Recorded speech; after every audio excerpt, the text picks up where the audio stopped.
engineer at Cloud Builders. So I've been working for around 3 years into cloud and cloud native technologies, and currently I'm working on a role as a platform engineer where I'm building automations, infra automations related to AWS. So I've basically, when you're in platform team, you need to interact with all other teams, basically back end, front end, the data team, the AI team. So okay, why LangChain? Basically, I was working on this platform, and then one of the teams, AI teams, they started using LangChain, and I was pretty much interested in what it does. So I started exploring a couple of weeks back about what LangChain is, what AI is. So I started taking some interest into this topic. And yeah, I just wanted to set the context right. I mean, this is just an introductory talk on LangChain. I hope that not many of you guys know what LangChain is, or what are the basics of AI. I would say what is a RAG, what are models, what are prompts. So I'll be giving you a high-level overview on all of these topics, and at the end I'll be giving you a demo on a simple RAG application which I've built using Streamlit. So yeah, as Atul mentioned, like, this is my first talk. So actually I was going to ask this question. This was my only question to interact with you guys, like how many of you guys know LangChain? And Atul has already asked it twice. So anyways, it's cool, like some of you guys already know what LangChain is. So probably you can look at this PPT and say, man, you're telling something wrong. So you can stop me there and just let me know if something wrong is there. But yeah, so let's get started. So I hope I have set the context right, and I'll be giving you an overview, and we'll build a simple demo using RAG. I'll explain you what are the tools, what are the components of LangChain that I used. So yeah, let's get started. So what is LangChain? Basically, it is an open source framework to build AI applications. Now, I hope many of you guys would have used OpenAI, Anthropic, Mistral, and other Hugging Face models. You basically interact with the APIs to get the responses. Now, being a DevOps person, so DevOps is not basically a tool, right? It's a method, like how efficiently you do a thing. So let's say I use Mistral APIs or Anthropic APIs, and then let's say at a future state I said, Array, no, I don't need this, I need some other model or some other LLM. Then migrating out of it, migrating my entire code base out of it, it will become a huge challenge in the future. So what is the best methodology? We always talk about being cloud agnostic, right? Tools agnostic. So never build a dependency on anything. So hybrid clouds, right? So this is a tool which helps you in being LLM agnostic. You can actually, this is a framework which integrates with all the APIs, and using a simple object which you create in the starting, you can interact with that API, and there are common methods that you can use to interact with that particular API.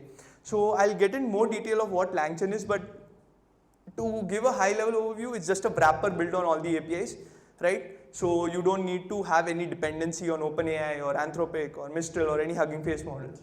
Right. So what you can build with is agents, workflow automation, chatbots, summarization, research helpers.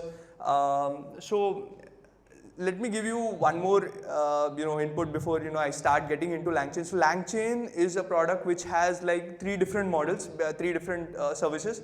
One is LangChain, which is the core for building AI applications, and then there is LangSmith, which is used for monitoring your LLM's performance, fine tuning, and all those monitoring related stuff. You can use LangSmith, and then there is LangGraph. So I hope many of you guys would have heard about AI agents, right? So LangGraph is basically being used to build those agents, and basically build production ready APIs to use them in production to build AI agents, right? So that's why okay, that's awesome. Right, way to start my first talk. So yeah, so LangChain is basically the core, the heart of the application, and LangGraph you will basically use for your agentic frameworks and all. So going ahead, yeah, as I said, what are the benefits of using it? You have like cloud and LLM agnostic implementation, you have concept of chains. I'll be explaining all these concepts. What are chains, what is memory and state handling. It has entire ecosystem to build a RAG model. So how many of you guys know what RAG is? I mean, I can't see you, but fine, I can see your hands. Okay, yeah, a couple of them. So that's nice. I'll be explaining what RAG is and how. Yeah, awesome. Yeah, so let's get a high level overview of what a RAG is. RAG is basically full form is retrieval augmented generation. I mean, how is it used? So everybody has used chatbots, right? Like ChatGPT or Claude or any of these chatbots. So now let's say you have your private data or your some organizational data or any external data per se, and you want to build a chatbot specific to that. That is what RAG is all about. So this is a basic schematic diagram of how RAG works. This is a very high level overview. So let's say you're having your data in an S3. You basically load that data, PDF, files, images, and all different kinds of data you can have, and then you can create embeddings of those. I'll explain you all the terms, what is there, but just giving you a high level overview what it is. So you create embeddings, store it in a vector database, and then whenever a user queries your chatbot, what happens it goes to the OpenAI or any LLM, and it generates embeddings for that. And then again it goes to the vector database to check which is more similar to the existing embedding. So let's say you have a document, you break that document into chunks, and then your LLM creates embeddings for those and stores it into the database. And then what you do is whenever your user queries it, again you generate embeddings and do a similarity search in the vector database that, hey, okay, which document is more similar to my query, right? So whatever query I'm asking, how similar the query is in the database, and fetch the right document. And then finally it gives the output. So this is a simple overview of a RAG system. We'll be decoding all the concepts, and we'll be explaining, I'll be explaining them in brief in the upcoming slides. So yeah. So as I said, yeah, models. So LLMs are basically, they use models which are basically wrappers. So you can interact with any LLM, right? You can interact with any LLM. You just need to create a model of that, and then you have methods which are LLM agnostic. You can create chatbots, you can create chains, and you can build the entire RAG system using that. So later stage, if you want to get out of OpenAI, you can go back to Anthropic, and you can. It's just a change of a method call. That's it. So that how easy LangChain has actually made the process. Right. So there are different models, language models, which basically has text input and text output, and then there is our embedding models. So embedding models are basically vector. It's a form of representation of vectors, right? So let's say you have some piece of data. Previously, what we used to do is we used to have a keyword based analysis, like, okay, if this keyword is there in that data, then maybe this is the right document. But as we have grown ahead, our queries, we require more context aware data, right? So user can ask a query in different ways, and it's important to understand the context and then give the right document or the right information to the user. So embeddings are the way to go. They create your vectors. Vectors are basically floating point values, all the values that are getting stored into the database, and then you do a semantic search, which is basically context based search, right, in the database, and get the right output. And then temperature is a parameter that you set while creation of this model. So what temperature is basically determines how random your model is. So higher the value, so it basically ranges from 0 to 2. 2 means completely random. It will get more creative, and it might not give more accurate answers, but in some cases it might be useful, like storytelling, or different use cases are there for it. But if you want something like, okay, give me a very predictive answer, I mean more accuracy, the lower the temperature, the better the output or the response will be. And there is max completion tokens, which will decide the size of your output token response. Again, tokens are an important aspect because it's related to the cost, right? I mean, the larger the number of tokens that you're generating, the more the cost you have to pay to either like OpenAI. If you're using OpenAI, you have to pay more. So it's important to keep the tokens in check, both the input and the output tokens. basically input means whatever the user query is, and it will generate into tokens, and output is whatever response you're getting, that will again be in tokens. So tokens is basically, let's say you have 4 or 5 characters, and that basically makes one token, just giving you a high level understanding of what token is, right? So this is what models are all about. Right, so next is prompts. Now, LangChain provides different methodologies like to help us to generate better outputs, right? Like, so prompt engineering is a whole different league, right? So how do we generate, accurate answers, perfect output? So LangChain provides 2 different kind of prompts, dynamic and reusable prompts. So here you could see you can have something already, some context set, and then have some dynamic variable like topic and emotion, and then you could fill in that topic, fill in those values while the runtime. So when you're prompting the LLM, you can add these values as dynamically and set some context initially, like summarize this topic in this tone. So that is dynamic prompt. And then again, another way of doing it is, you can have a system level and a user level prompt where you can say, hey, you are an experienced Kubernetes expert, right? Tell me about networking policies, right? So this is how you can, this is another way for prompting. Again, prompt engineering is a whole different field, right? Again, you guys can explore. But yeah, this is one thing that I wanted to add that LangChain offers, right? Moving on, memory. So now whenever we generally interact with these APIs, right, let's say OpenAI API keys, or if you use LangChain, so what happens is whenever you send a query, you receive a response, and then when you send one more query, let's say in your initial query is, hey, my name is Mehul, please remember this, right? You send it, then LLM will send you a response. Then after that, if you send one more query that, hey, what's my name? So LLM will not remember, right? They don't have in-memory stores. So whenever you use a chatbot, at that time they have those sessions and session memory and store memory available. That's why you're able to have, they have the memory inset, so that whatever questions you ask in sequence, they are able to recall what was the previous question and generate outputs based on that.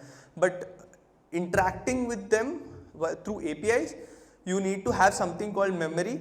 There are 2 types of memory offerings that LangChain offers, that is short-term memory and long-term memory. Short-term memory is basically for a session specific. So for a particular session, it will save that memory, and after the session is done, it will delete all the old memory. Whereas in long-term memory, you have some stores available where you actually store that memory somewhere, and then whenever you prompt new queries, you basically take the existing data and have the new query embedded into it. So you will get memory offerings by LangChain also, so that the model is aware what is your past question and is able to give better answers for your further questions.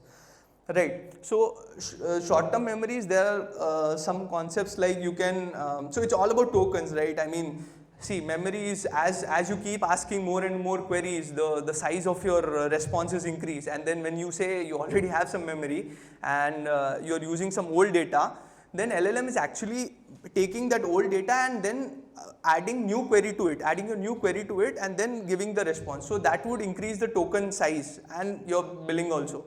So what short-term memory does is you can actually do a configuration that delete like old 5 chats, or let's say, okay, for the past 5 conversations, give me a summary, use that summary, and whatever my next query is, embed that, and then give me the response for my new query, right? So that's how short-term memory does, whereas long-term memory has its own store. So again, I won't go in much in detail in long-term memory, but yeah, I think, I hope you guys have some understanding of what memory is and context awareness, storing past interactions to make conversations coherent. So that's what LangChain offers.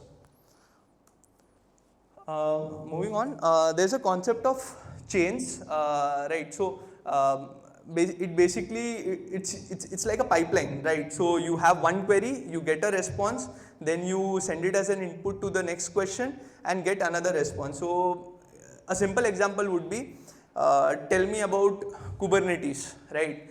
And it will give a response like about 5 to 6 long paragraphs, but you might not want that. You might want, array, I don't want 5 to 6 paras, just summarize it to me. So what you do is, first query is like take a topic, so the user inputs the topic, let's say Kubernetes, and then he gets the response. That response is chained into another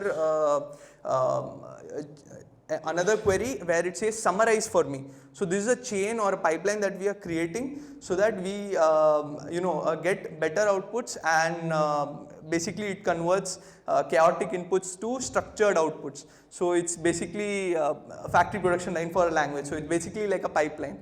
So I'll explain you these concepts through some simple pieces of code in my demo. I think you'll get better understanding on that. Okay, so next one is indexing. As I've already discussed in the RAG model, indexing plays a key role in basically converting your data into embeddings, which is basically vectors. So this is all about it. So basically you take a document, it will convert into vectors, then it will show in a vector database, and then again when a query comes, that is again converted into embeddings. So all this conversion to embeddings is done by an LLM, stored in a vector database. Then we use semantic search to map and check whether there is some similarity between them, and then generate the right output for it. Right. So this is basically indexing, what indexing does. Yeah. So I hope you guys are able to see this. I don't know, like I'll be explaining about all these topics. So this is basically a schematic for how to make your RAG efficient enough. Right, so how to build an efficient RAG. So now we have understood that okay, we can build a RAG, but being in DevOps, right, you have to try to build something really efficient. It's not about just developing something, it's finding the right way to do it, right? So there are different factors that make your RAG really efficient. So first, let's start with query construction. Like how do you construct your query? So okay, so any user query is there. It's important to understand that query, whether that is a SQL based query or a graph based query or a vector DB based query. So you can use query construction to convert the query into SQL. So let's say you have a user query which says that okay, I have a RAG which is trained on some documents, right? So let's say I have a user query that tell me the maximum age of this group, this age group, and tell the maximum and tell the number of students in that. So we can use, instead of going to an LLM or a vector store database, we need to decide that okay, this is more related to SQL, and we can convert that query to an SQL, and then we can make a database call to that and get the output from that. So again, then there's text to cipher for GraphDB. So how many of you know what GraphDB is, what GraphDB does? Yeah, so basically it's like storing knowledge in graphs, basically having some trees and nodes, and then it is better in terms of more context awareness, right? That's why we use GraphDB. Then next topic is query translation. So there are 4 steps in query translation.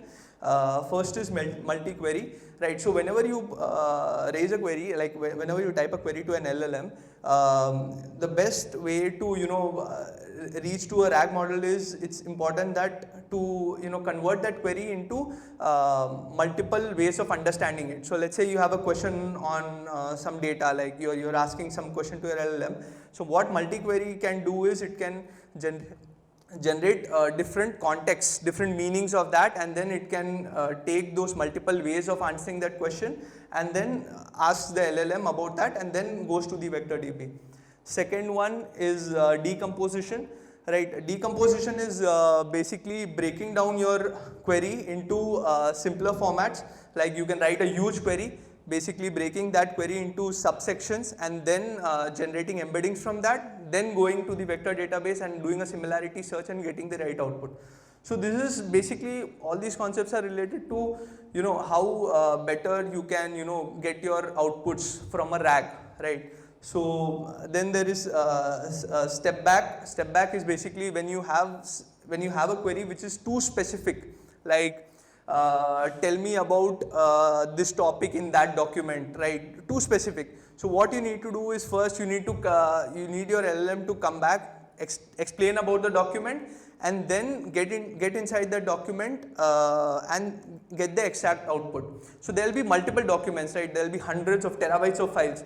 So it's better always to have a higher context view and then go deep into it and get a deeper understanding, and then go and query the RAG, which is the vector DB, to get the right output.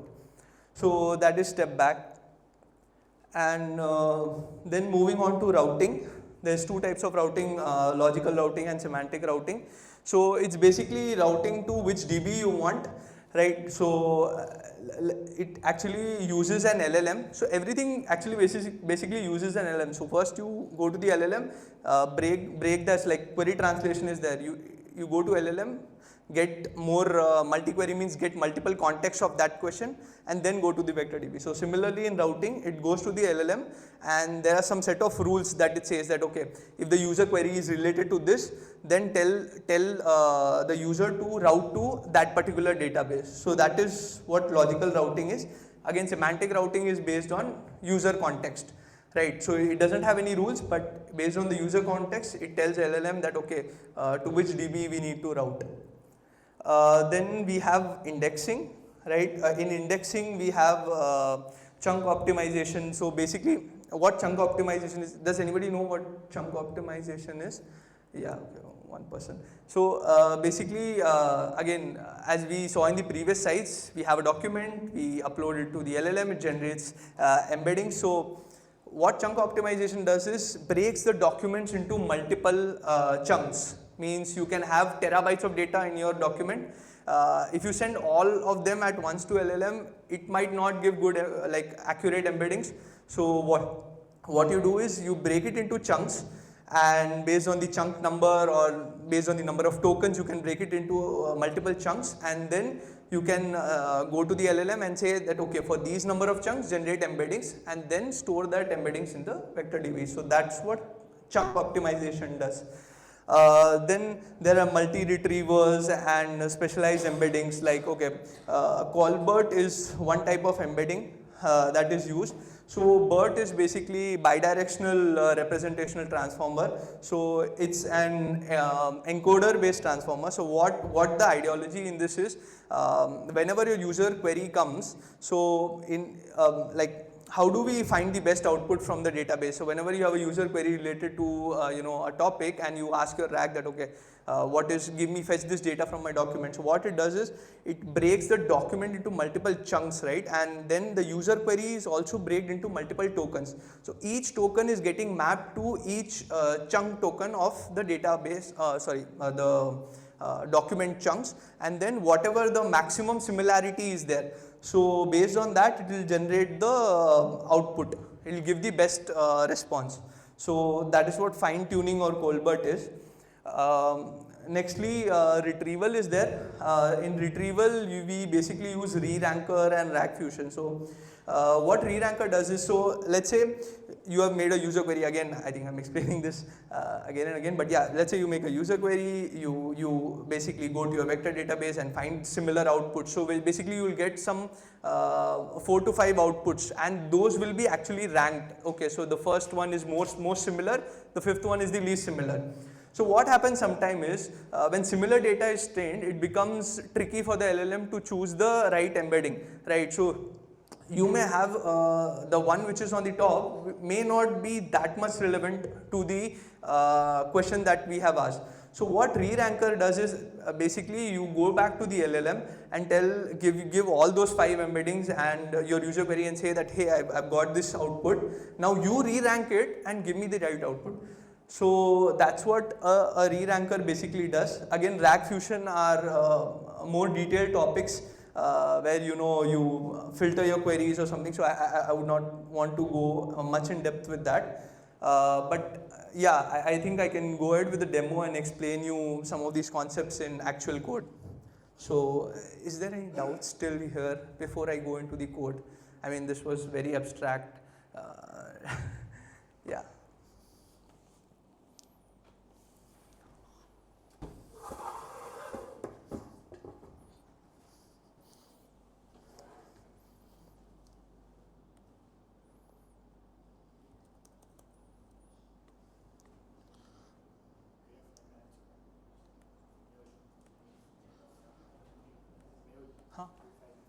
ठीक है.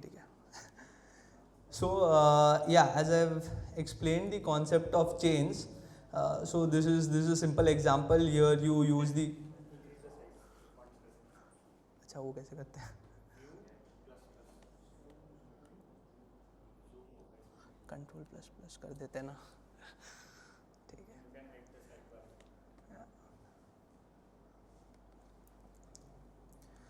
Yeah. So I hope you would have understood the concept of chains. So this is a simple example on chains.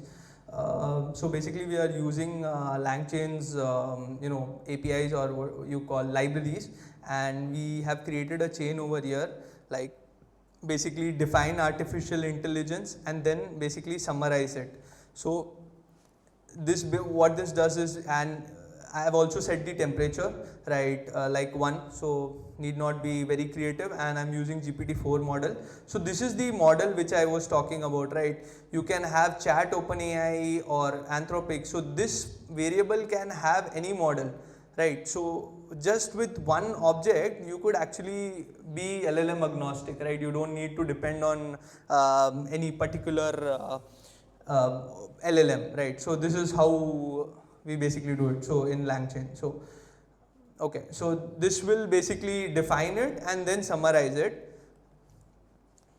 Let me just run this piece of code.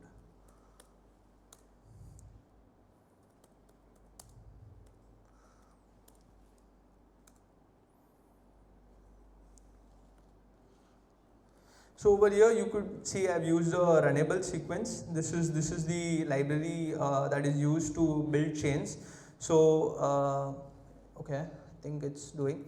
So yeah, you could see like again LangChain is also useful in generating structured outputs. So whenever you are doing data operations, right, you don't want your outputs to be in random formats. You want it to be more structured so that you can pre-process it or use it for further operations. So LangChain offers that also. It gives more detailed insight on what your content is, what are the number of tokens that are used. So this is one example where you actually create a chain and then you say, hey, summarize this concept. So you would see initially it has explained about AI, and then it has given a simple summary on it. Maybe I can have a better example.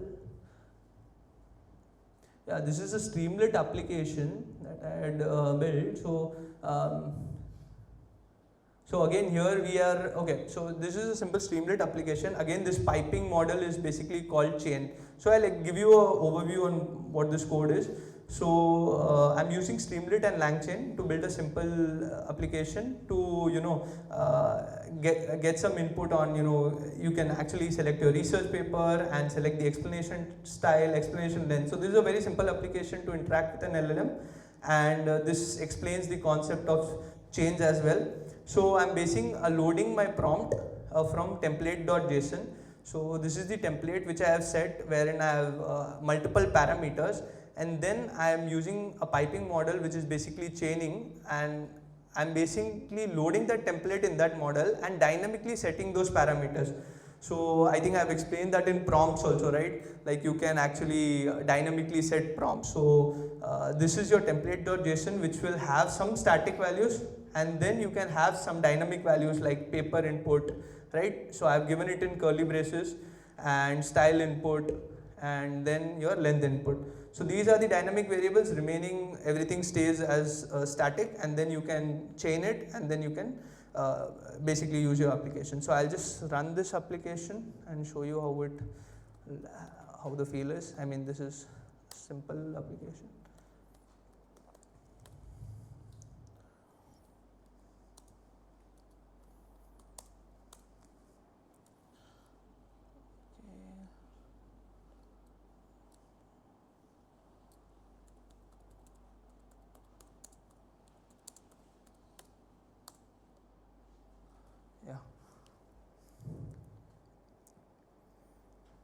So basically this is a research tool. Like you can you select the model, which is okay, let's say I'm selecting BERT, and what kind of content you want. I want technical content on BERT, and then what is the size of para. Let's say I want short 1 or 2 paras, and then let's say summarize. So it will basically give me the summary of it. It's running.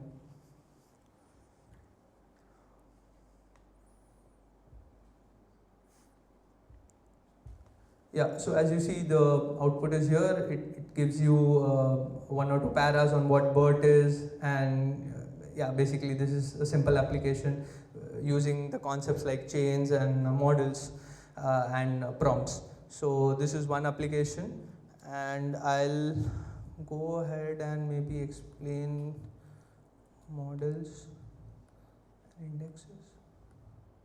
So this is doc similarity search. Yeah, so this is where you are setting the memory. So basically you use OpenAI embeddings, right? So this is, you have a library LangChain OpenAI, you use the OpenAI embeddings, and the model that I'm using is text embedding tree large.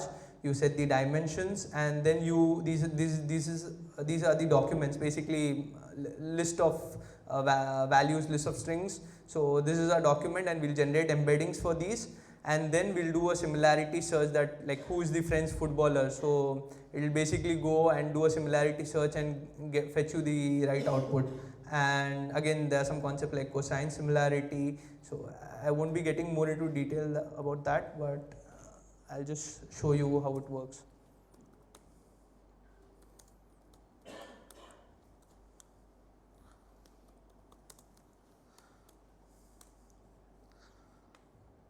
So what it does is basically it'll create embeddings for all these. It'll create embeddings for this, and then do a similarity search and say, hey, okay, so this looks more similar to this document, and it will fetch and say, hey, Kylian Mbappe is a French footballer, right? So, and it will give you a similarity score. So this is a basic of indexes or embeddings.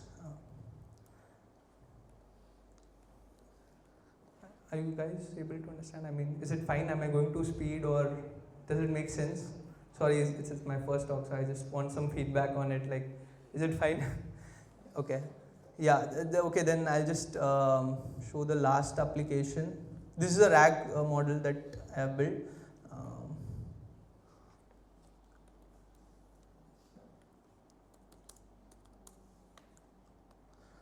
So here, this is a Streamlit application where I'm using Phase. Phase is basically a tool, open source tool for similarity search. And again, I'm using LangChain libraries like OpenAI embeddings, then text loader, PDF loaders. So basically, I'll be training my document on it, and then I'll be asking the questions. So that is a simple RAG, right? So just an overview, this is a Streamlit application. You have your loaders. If the file is PDF, then your PyPDF loader, and if it's a document, then text loader. So these are the two capabilities that it has. Then text splitting, the chunking that I had explained. So the chunking will happen, the chunk size is there and overlap is there. And then you create embeddings from that, and then you do a similarity search based on the query. So I'll run this application and show you.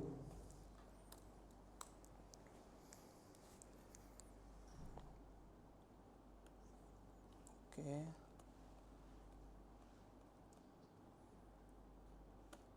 Okay. Oh, sorry.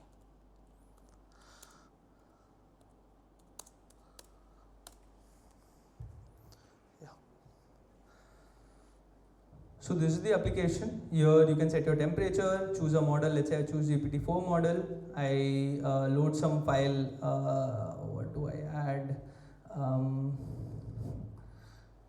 Let's say I add this LangChain results. I'll just show you what is there in this file. It's like about some context on who Dhoni is, just a summary on who Dhoni is. So let's say I ask this question, what is the nickname of Dhoni, right? So it will basically check from the document and give me the output.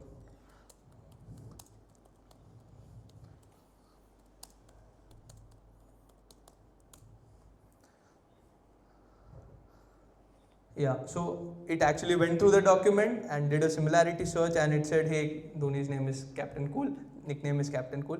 Let's say if I ask about Sachin, so what do you think the output will be? Yeah, logically it should not, right? I hope it doesn't. Okay, I don't know. Yeah, yeah, it's connected to GPT. Okay. No, I had asked something about different also.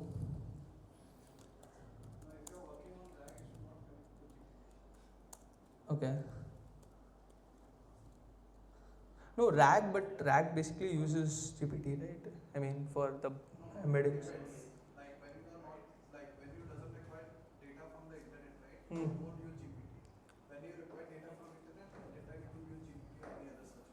Okay.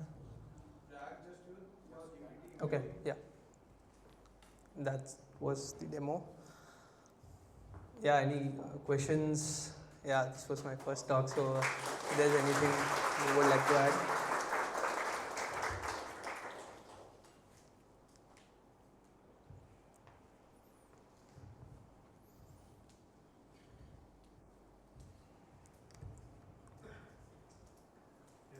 Can you hear me? Yeah. First of all, great presentation.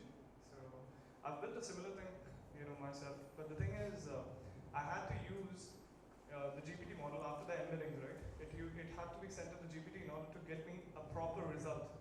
Like when I say, I could not use fine tuning. So could you tell me how exactly you used fine tuning in your code? Because that's where I was stuck. So I had to connect to an LLM model in order to give me a proper result in an English format.